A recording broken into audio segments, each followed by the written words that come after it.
Praise the Lord. வதனம் டிவியின் வழியாக இயேசுவோடு நான் என்ற இந்த நிகழ்ச்சியின் மூலமாய் மறுபடியும் உங்களை சந்திப்பதிலே எனக்கு மிகுந்த மகிழ்ச்சி. இந்த நாளிலும் உங்களோடு கூட எடுத்துக்கொள்ளப்பட்ட ஒரு வேத பகுதியிலிருந்து நான் வாசிக்க விரும்புகிறேன். இன்றைக்கு என்னுடைய பிரசங்கத்தின் தலைப்பு தாவீதின் வேர். தாவீதின் வேர் என்ற ஒரு தலைப்பிலே உங்களோடு கூட நான் பேச விரும்புகிறேன். அதற்கு ஆதாரமாக வெளிப்படுத்தின விசேஷம் 22ஆம் அதிகாரம் 16ஆம் வசனத்தை உங்களுக்காக நான் வாசிக்க விரும்புகிறேன். வெளிப்படுத்தின விசேஷம் 22ஆம் அதிகாரம் 16ஆவது வசனத்திலே நாம் வாசிக்கிறோம். சபைகளில் இவைகளை உங்களுக்கு சாட்சியாக அறிவிக்கும்படிக்கு இயேசுவாகிய நான் என் தூதனை அனுப்பினேன். நான் தாவீதின் வேரும் சந்ததியும் பிரகாசமுள்ள விடிவெள்ளி நட்சத்திரமாய் இருக்கிறேன் என்றார்.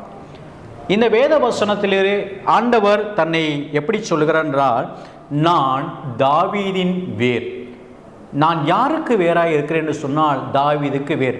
பொதுவாய் ஒரு மரம் வளர்கிறது என்றால் அதனுடைய கிளைகளை நாம் பார்க்க முடியும், அதன் தண்டுகளை நாம் பார்க்க முடியும், அதன் கனிகளையும் இலைகளையும் நாம் பார்க்க முடியும். ஆனால் வேரை நாம் பார்க்க முடியாது. வேர் என்பது மண்ணுக்குள் பிதந்துதான் கிடக்கும். அதை ஒருத்தராலும் வெளியே கொண்டு வர முடியாது. ஒரு மரத்திற்கு வேர் என்பது அவசியமான ஒன்று. கிளைகள் இல்லாமல் இருக்கலாம், ஆனால் வேர் இல்லாமல் எந்த ஒரு மரமும் வளராது. ஒரு சின்ன நான் கதையை சொல்கிறேன். ஒரு மனுஷன் ஒரு குரங்கை வளர்த்தானாம். அந்த குரங்கு எப்பொழுதுமே அவன் கூடவே இருக்குமா. எப்பொழுதுமே அவன் தோட்ட வேலைகள் செய்கிற போதெல்லாம் அவனுக்கு ஒத்தாசையாக இருக்குமா. ஒரு நாள் அந்த குரங்கை பார்த்து அந்த முதலாளி சொன்னாராம், நான் வெளியூருக்கு போகிறேன், போயிட்டு வர்றதுக்கு 2 நாள் ஆகும். அதுவரை நான் நட்டு இருந்த அந்த செடிகள் எல்லாம் இருக்குது, எல்லாம் நிறைய சின்ன சின்ன செடியாக இருக்குது. நீ டெய்லி அதுக்கு தண்ணி ஊற்றணும். எப்படி தண்ணி ஊற்றனா, வேருக்கு தண்ணி போகிற அளவுக்கு நீ தண்ணி ஊற்றணும் அப்படின்னு சொல்லிட்டு போயிட்டார். அவர் போயிட்டு 2-3 நாட்கள் கழித்து அந்த பண்ணைக்கு பார்க்குறார். எல்லா செடிகளும் பிடுங்கி கீழே கிடக்குது. அப்போ அந்த குரங்கை பார்த்து கேட்குறார், நான் உன்கிட்ட என்ன சொல்லிட்டு போனேன்? எல்லா வேர்லேயும் தண்ணி போடுற மாதிரி தண்ணி ஊற்ற சொன்னேனே, நீ என்ன பண்ணி வச்சுருக்க? செடியை ஃபுல்லாக பிடுங்கி போட்டு வச்சுருக்கியே அப்படின்னு அந்த குரங்கிட்ட கேட்கும்போது அந்த குரங்கு சொன்னிச்சான், எல்லா செடிக்கும் நான் தண்ணி ஊற்றினேன், அது வேரில் போய் சேர்ந்துருச்சான்னு எனக்கு தெரியல, அதனால தான் எல்லா வேரையும் பிடுங்கி பார்த்தேன் அப்படின்னு சொல்லி. அப்போ அந்த வேரெல்லாம் பிடுங்கி பார்த்துருக்குது, பிடுங்கி பார்த்துட்டு அப்படியே போட்டிருக்குது.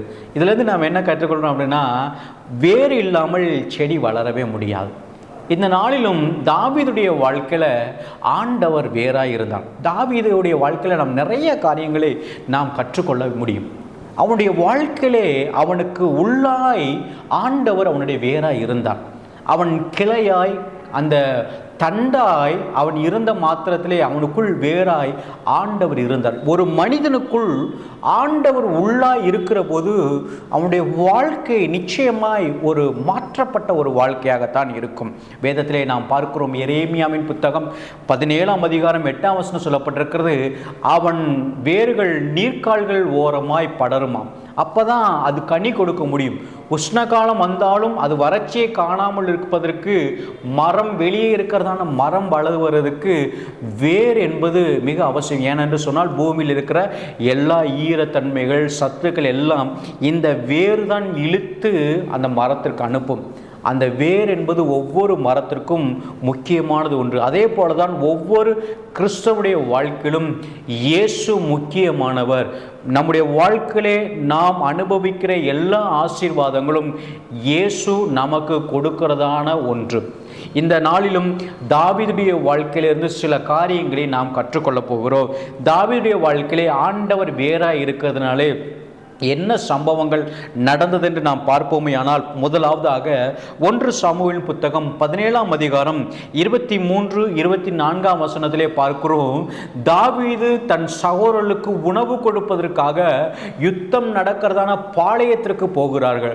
அங்கே பாளையத்திற்கு போன போது அங்கே இருக்கிறதான இஸ்ரவேலர்கள் எல்லாரும் கோலியாத் என்ற மனிதனுக்கு பயந்து கொண்டு ஓடிக்கொண்டிருக்கிறார்கள் என்பதை நாம் பார்க்கிறோம். கோலியாத் என்ற ஒரு மனிதனுக்காக இஸ்ரவேலுடைய இராணுவம் முழுவதிலும் பயந்து கொண்டு இருந்தது. ஆனால் தாவீது போனோன்னு சொல்கிறான், இந்த பெலிஸ்தீனுக்கா நீங்கள் பயப்படுகிறீர்கள், ஒரு விருத்த சேதனம் இல்லாமல் இருக்கிற இந்த மனிதனுக்காய் நீங்கள் பயப்படுகிறீர்கள் என்று சொல்லி தைரியமாய் அவன் பேசுகிறான். தைரியமாய் அவன் களத்தில் இறங்கி அன்றைக்கு அந்த கோலியாத்தை முறியடிக்கிறதை நாம் 42ஆம் வசனத்தில் நாம் பார்க்க முடியும். ஏனென்று சொன்னால் அவனுக்குள் யார் இருக்கிறார் என்று சொன்னால் பயம் இல்லாத இயேசு அவனுக்குள் இருக்கிறார். இயேசு அவனுக்குள் இருக்கிறதினாலே, அவனுக்கு வேறாய் இருப்பதினாலே அவன் பயப்படாதவனாய் இருக்கிறான் என்பதை நாம் இதிலிருந்து பார்க்கிறோம். தாவீதுடைய வாழ்க்கையில் இயேசு வேறாய் இருந்ததுனால அவன் எப்பேற்பட்ட ராட்சசனாய் இருந்தாலும் அவனுக்கு பயப்படாமல் ஒன்று சொன்னான், நீ நிந்திக்கிற அந்த இஸ்ரவேலின் தேவனாகிய கர்த்தருடைய நாமத்தினாலே நான் வருகிறேன். ஏனென்று சொன்னால் அவர் எனக்கு வேறாய் இருக்கிறார், எனக்கு பலன் அவரே, எனக்கு அவர்தான் துணை, எனக்கு எல்லாமாய் அவர் இருக்கிறார். அவர் இருக்கும்போது நான் நிச்சயமாய் அசைக்கப்படுவதில்லை என்று தாவீது சொல்லுகிறதை நாம் பார்க்கிறோம். அவனுடைய வாழ்க்கையில், தாவீதுடைய வாழ்க்கையில் கர்த்தர் வேறாய் இருக்கிறார். இரண்டாவதாக சங்கீதங்களின் புத்தகம் 51ஆம் சங்கீதத்தை நாம் வாசிக்கும் போது அங்கே நமக்கு இந்த சங்கீதத்தை குறித்து நன்கு தெரியும். இது என்ன சங்கீதம்னா பாவ மன்னிப்பின் சங்கீதம். நமக்கு எல்லாம் தெரியும்.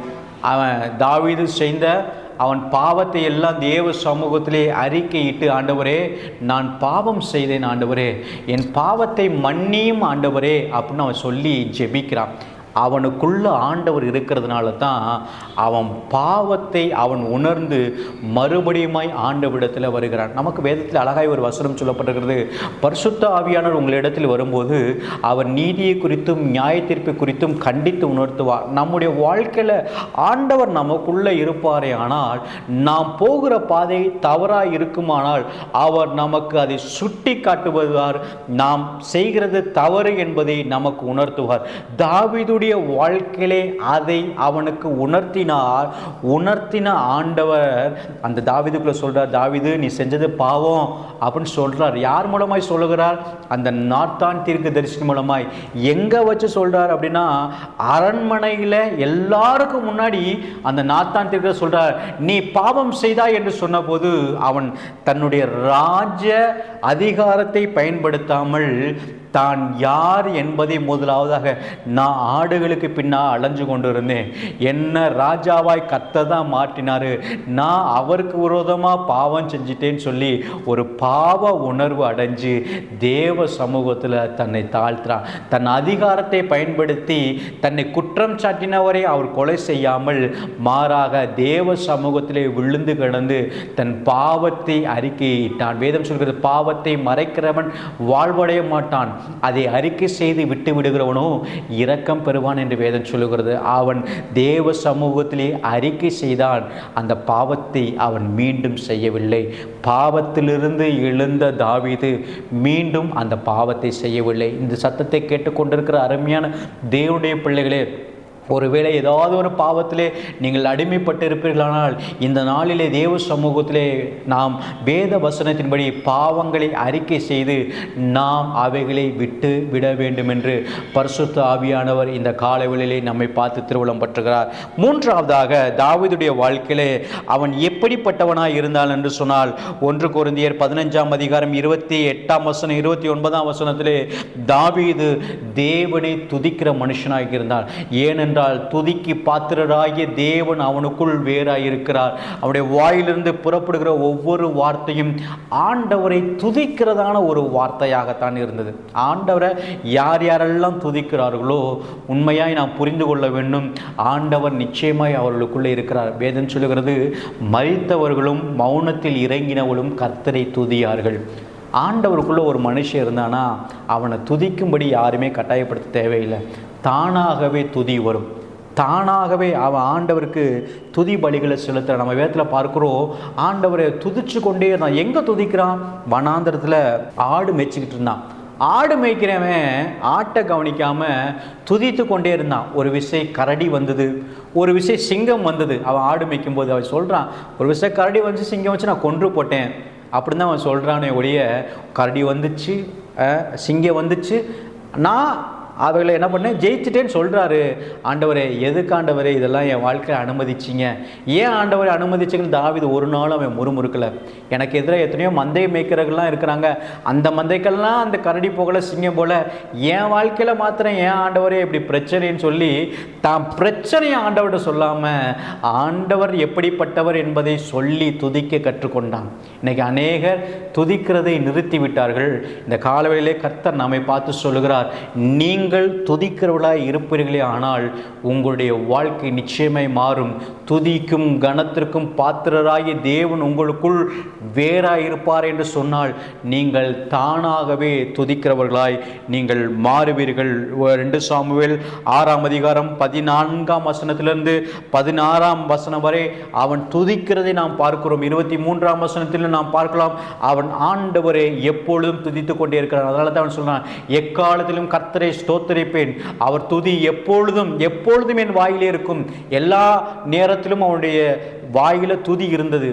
ஆண்டவர் நன்மை செய்தாலும் சரி, தீமை செய்தாலும் சரி, அவன் வாழ்க்கையில் எப்பொழுதுமே துதி இருந்தது. அவனுக்குள்ள ஒரு எண்ணம், ஆண்டவர் என் வாழ்க்கையில் எதை செஞ்சாலும் நான் தீமைன்னு எதை நினைக்கிறேனோ அதை ஆண்டவர் என்னுடைய வாழ்க்கையில் நன்மைக்காகத்தான் செய்வாருங்கிற அவனுக்குள்ள விசுவாசம் இருந்தது. அதனால தான் அவன் எப்பொழுதும் துதிக்கிறவனாக இருந்தான். 4ஆவதாக, தாவீதுக்கு ஆண்டவர் வேறா இருந்ததுனாலே தாவீதுடைய வாழ்க்கை எப்படி இருந்தது? அப்போஸ்தலர் நடவடிக்கைகள் 13ஆம் அதிகாரம் 22ஆம் வசனத்தில் நாம் பார்க்கும்போது வேதம் சொல்லுகிறது, ஆண்டவர் அவனை குறித்து எப்படி சொல்கிறார், தாவீது எனக்கு சித்தமானதெல்லாம் செய்கிறான், அவன் எனக்கு சித்தமானது நான் சொல்லலப்பா, எப்படி எனக்கு சித்தமானதை செய்ய நான் சொல்லலை, அவனாகவே செஞ்சான். யார் யாரெல்லாம் தேவனுடைய காரியத்தில் தானாகவே முன்பு வந்து தேவ சித்தம் செய்ய ஒப்பு கொடுக்கிறார்களோ அவர்கள் நிச்சயமாய் ஆசீர்வதிக்கப்படுவார்கள். தாவீதுடைய வாழ்க்கையில் ஆண்டவர் சொல்லிக் கொடுக்கல, நீ இப்படி செய்ய சித்தத்தை செய்யன்னு ஆண்டவர் சொல்லிக் கொடுக்கல, அவனாகவே செஞ்சான். யார் யாரெல்லாம் அப்படி செய்கிறார்களோ அவருடைய வாழ்க்கை நிச்சயமாய் ஆசீர்வாதமாய் இருக்கும். வேதத்தில் பார்க்கிறோம், அவன் எனக்கு சித்தமானது எல்லாம் செய்கிறான். புதிய ஏற்பாட்டில் வாழ்ந்த பரிசுத்தவான்களுக்கு அவர் சொல்கிறாரு, தாவீது எனக்கு எப்பொழுதுமே சித்தமானதப்பா செய்வான், அவன் ஒரு நாளும் எனக்கு விரோதமாக ஒரு காரியத்தையும் செய்ய மாட்டான் என்று தாவீதை குறித்து ஆண்டவர் சொல்லுகிறார். அதனால தான் நம்ம வேதத்தில் நன்கு கவனித்து பார்ப்போமே. ஆனால் மத்தேயு சுவிசேஷத்தில் முதல் அதிகாரத்தில் நம்ம பார்க்கும்போது வம்ச வரலாறின் அட்டவணைகள் இருக்கிறது. அந்த வம்ச வரலாறு அட்டவணைகள் வரும்போது அந்த ஆண்டவர் சொல்கிறாரு, தாவீதின் குமாரனும் ஆபிரகாமின் குமாரனும் தாவீதின் குமாரனுமாகி இயேசு கிறிஸ்துடைய வம்ச வரலாறு அப்படின்னு சொல்லிட்டு அப்படி வரும்போதே சொல்லும்போது, ஈசாய் தாவீது ராஜாவை பெற்றான், தாவீது ராஜாவை பெற்றான், தாவீது ராஜா சாலமோனை பெற்றான். 2 இடத்துல தாவீதை ராஜா ராஜா என்று வம்ச வரலாறு பட்டியலில் சொல்லப்பட்டிருக்கிறது. மற்ற எந்த ராஜாக்களுக்குமே ராஜான்னு சொல்லப்படலை. ஆனால் தாவீதைக்கு மாத்திரம்தான் ஆண்டவர் இப்பொழுது அடமொழி கொடுத்தார். ஏனென்று சொன்னால் அவன் எப்பொழுதுமே தேவ சித்தம் செய்கிறவனாய் இருந்தான். அதனால தான் அப்போஸ்தலர் நடவடிக்கைகள் அந்த 13ஆம் அதிகாரம் 20ஆம் வசனம், எனக்கு சித்தமானது எல்லாம் செய்கிறான்ப்பா, நான் கேட்காததை நான் அவனுக்கு சொல்லி கொடுக்காததை தானாய் முன்பு வந்து, நம்ம ஊரில் ஒரு பழமொழி சொல்லுவாங்க, தான் ஆடாட்டினாலும் தன் தசையை ஆடுன்னு சொல்லுவாங்க. நமக்குள்ளே ஆண்டவர் இருந்துட்டார்னா ஆண்டவருக்கு அடுத்த காரியங்களில் யாரும் நம்மளை கட்டாயப்படுத்த தேவையில்லை. நாமவே முன்பு வந்து தேவனுடைய காரியத்திலே நம்மை அர்ப்பணித்து தேவனுக்காய் நாம் பயன்படுகிறவளாக இருப்போம். ஆதியாகமத்தில் கூட நம்ம பார்க்கிறோம், முதல் மனுஷனாகிய ஆதாமுடைய பிள்ளைகள் ஆண்டவருக்கென்று பலிகளையும் காணிக்கைகளையும் செலுத்தினார்கள். ஆதாம் பலி செலுத்தும்படியாக அவர்களுக்கு சொல்லிக் கொடுக்கவில்லை, தேவனும் அவர்களுக்கு பலி செலுத்தும்படியாக சொல்லிக் கொடுக்கவில்லை. அவர்கள் தானாக முன்பு வந்து தேவனுக்கென்று தங்கள் காணிக்கைகளை கொடுத்தார்கள் என்று நாம் பார்க்கிறோம். யார் யாரெல்லாம் ஆண்டவர் சொல்லாமல் தானாகவே செய்ய ஒரு பழக்கம் உடையவர்களாய் இருப்பார்களே ஆனால் அவர்கள் தேவனுக்கு சித்தமானதை செய்கிறவர்களாய் மாறுவார்கள். அவருடைய நாமம் அவர் மூலமாய் மகிமைப்படும். 5ஆவதாக, தாவீதுடைய வாழ்க்கையில் நாம் கற்றுக்கொள்ள வேண்டிய ஒரு காரியம், தாவீது மன்னிக்கிறவனாய் இருந்தான். 2 சாமுவேலின் புத்தகம் 16ஆம் அதிகாரம் 5ஆம் 6ஆம் 7ஆம் வசனத்திலே பார்க்கும்போது, தாவீது தன் மகனாகிய அப்சலோமுக்கு பயந்து ஓடுகிற போது சீமேயி என்ற மனுஷன் தாவீதை தூஷிக்கிறான். அவன் மேல் மண்ணை தூற்றுகிறான், கல்லெறிந்து சொல்கிறான், பேலியானின் மனுஷனே செத்துப்போ, ஒழிந்து போன்னு சொல்கிறான். ஆனால் தாவீது சொல்கிறார், நான் அவனை தண்டிக்க மாட்டேன் அப்படின்னு சொல்லிட்டு பின்பாக அப்சலோம் மரித்து போகிறான். மறுபடியுமாய் தாவீது ராஜாவாய் வருகிற போது இந்த சீமையை தாவீதை பார்த்து என்னை மன்னிச்சுக்கிறங்க அப்படின்னு கேட்கும்போது தாவீது சொல்கிறான், நான் உன்னை மன்னிச்சிட்டேன். தாவீது நினச்சா அந்த சீமையை அப்போவே பழி வாங்கியிருக்கலாம். அவனுடைய ராஜ அதிகாரத்தை வைத்து அவன் பழி வாங்கியிருக்கலாம். ஆனால் அவன் பழி வாங்குகிறவன் அல்ல, அவன் மன்னிக்கிறவனாக இருந்தான். ஏனென்று சொன்னால் வேதத்திலே நாம் வாசித்த அந்த முதல் வசனத்தின்படி, அந்த வெளிப்படுத்தின விசேஷம் 22ஆம் அதிகாரம் 16ஆம் வசனத்தின்படி மன்னிக்கிற தேவன் அவனுக்குள் இருந்ததுனாலே அவன் மன்னித்தான். அவன் மன்னிக்கிற சுபாவத்தை உடையவனாய். அதனால தான் சிலுவையில் ஆண்டவர் பேசின முதல் வார்த்தை, பிதாவே இவர்களுக்கு மன்னியும். தனக்கு முன்பாக தன்னை சிலுவையில் அறைந்த மனிதர்கள் இயேசுவுக்கு முன்பாக நின்று கொண்டே இருந்தார்கள். யார் யாரெல்லாம் இயேசுவை பற்றி தூசணமாய் பேசினவர்கள், இயேசுவை அடித்தவர்கள் சிலுவையிலே தனக்கு முன்பாய் நின்று கொண்டிருந்த போதிலும் அவர்களை பார்த்து சொன்னால், இவர்களை மன்னியும் ஆண்டவரே. தனக்கு தீமை செய்தவர்கள் தன கண் முன்பாகவே இருக்கும்போதே மன்னிக்கும்படியாக சொல்லிக் கொடுத்த ஆண்டவர் இந்த காலைவெளியில் நம்மை பார்த்து சொல்லிக் கொடுக்கிறார், நீங்களும் மற்றவர்களை மன்னிக்கிறவர்களாய் மாற வேண்டும். உங்களுக்கு ஒருவர்கள் தீமை செய்தால் வேதம் சொல்கிற தீமைக்கு தீமையோடு எதிர்த்து நிற்காதீர்கள், மன்னிக்கிற சுபாவத்தை உடையவர்களாய் மாறுங்கள் என்று ஆண்டவர் இந்த காலைவெளியில் நம்மை பார்த்து. இந்த காரியங்கள் எல்லாம் தாவீதுடைய வாழ்க்கையில் இருந்ததுக்கான முக்கியமான காரியம், தாவீதுக்கு கர்த்தர் வேறாய் இருந்தார். இந்த நாளிலும் ஆண்டவர் நமக்கு வேறாய் இருக்கிறார், நமக்குள் இந்த தேவன் வேறாய் இருக்கிறார். யோவான் ஸ்நானகன் அவன் சொல்லும்போது, கோடாரியானது மரத்தின் வேரருகே வைக்கப்பட்டிருக்கிறது என்று சொல்லி லூக்கா சுவிசேஷம் 3ஆம் அதிகாரம் 7ஆவது சொல்லியிருக்கிறார். யாருமே மரம் வெட்டும் போது வேரில் போய் வெட்ட மாட்டாங்க, முதல்ல தண்டை வெட்டிட்டு தான் வேர் எடுப்பாங்க. ஆனால் அவன் சொல்லும்போது வேர் அடியே கோடாரி வைக்கப்பட்டிருக்கா, வேர் முக்கியம். அந்த வேர் யார் என்று சொன்னால் இயேசு.